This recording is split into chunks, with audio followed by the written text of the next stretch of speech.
This is going to be a psychologically shocking fact for most people.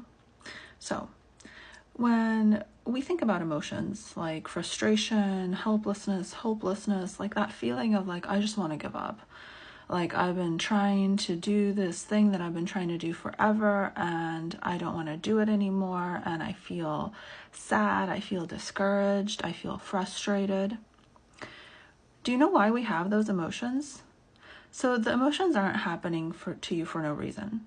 They're not just like trying to ruin your life, and they're not significant, if that makes sense.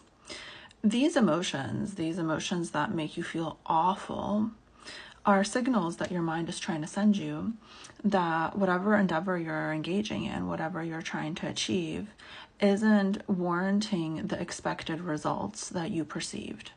So you can think of your mind sometimes like a mathematical equation. And obviously that's overly simplistic, but I think it's a really helpful way to consider like what outputs our mind is giving us based on the inputs we give our mind.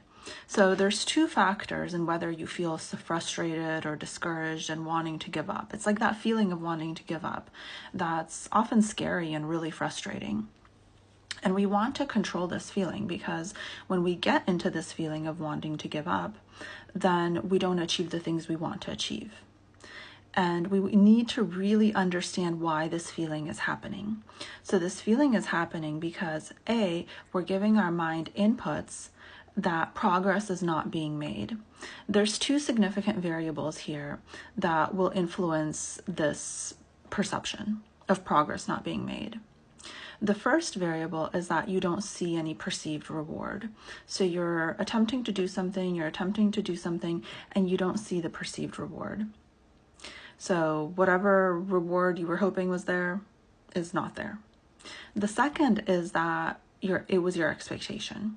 So reward and expectation are some of the most important variables in creating discouragement in the mind. And so if you expected to see a reward already, then you're going to feel discouraged.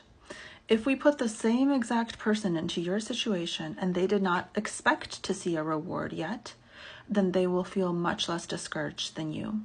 So these are two things that you can control: perceived reward and expectation of reward. And so what do I mean by perceived reward? What I mean is that a lot of times we're making progress on something we want to be doing, but we're not able to perceive the small wins.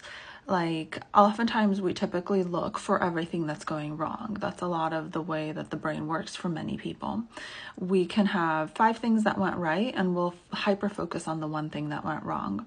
So when you're trying to perceive more reward, I want you to ask yourself, like, what's going well? What are signs of progress? Like literally any sign, and focus on that. And then on expected reward, what you need to be focusing on is making sure that you're not over expecting too much reward. So if you kind of keep your bar low, you'll be able to withstand doing this task, going towards this goal longer than someone else, because you won't have that horrible disappointment of not having the reward yet. So kind of just tell yourself, like, it's okay. I didn't expect a reward yet anyways. It's okay, something hasn't happened yet. And what I mean by reward here is it's more of a psychological term, in that it's something that you expect it to happen that will allow you to know that you're on the right track. So I don't necessarily mean like a monetary reward necessarily. Okay, so this is why you're feeling frustrated and why you're feeling like giving up, is because you give your mind these inputs. And also at the same time, the environment is giving you inputs as well, in that the environment is telling you you're not making enough progress. But you're perceiving the environment as not enough progress. So if you're someone that, let's say, you want to become viral on TikTok or whatever, you want to gain 100,000 subscribers, and you're someone that thinks that, okay, I should have gained all of these subscribers after posting 20 videos, then your mind is going to make you feel frustrated. It's going to make you want to give up, and you're probably going to give up because that's the inputs you gave your mind, and that's what's the mind is going to run the emotion of frustration and the desire to give up.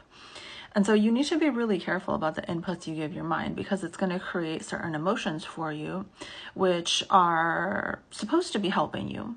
So if you give yourself the inputs that, like, everything's horrible, I haven't made enough progress, I should have made enough progress by now, then the mind will run the kind of program of the emotions of giving up, because it's like, well, why would we waste energy on this?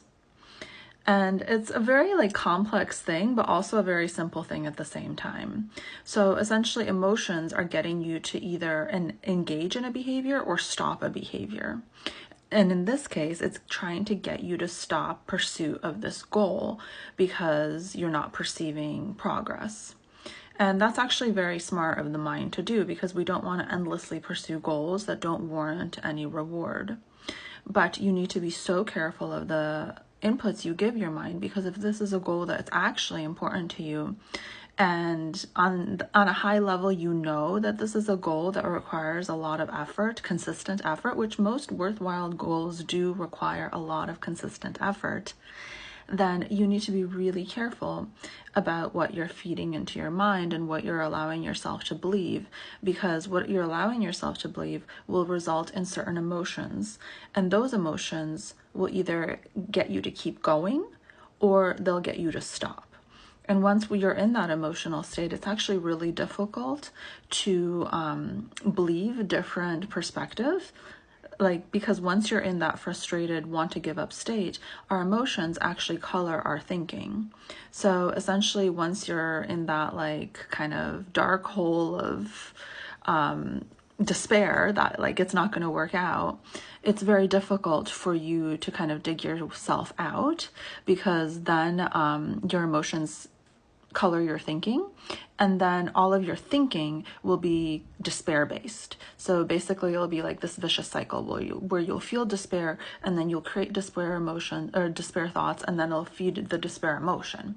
So the way to intervene with this is to make sure that you know what type of beliefs and thinking you need to have in order to create the type of emotions that will sustain you towards continued progress towards your goal without having to try to dig yourself out of that whole despair cycle. And so it's really helpful to know, what do I want to be thinking? What do I want to focus on? So those small signs of progress, like what is going right? And what thoughts will my mind offer me to try to get me to stop and that I'm going to disregard? All of this needs to be planned ahead of time if you want to make consistent, sustained progress towards a difficult goal, because the mind will try to get you to stop if you're not prepared and if you don't understand exactly how this mechanism works.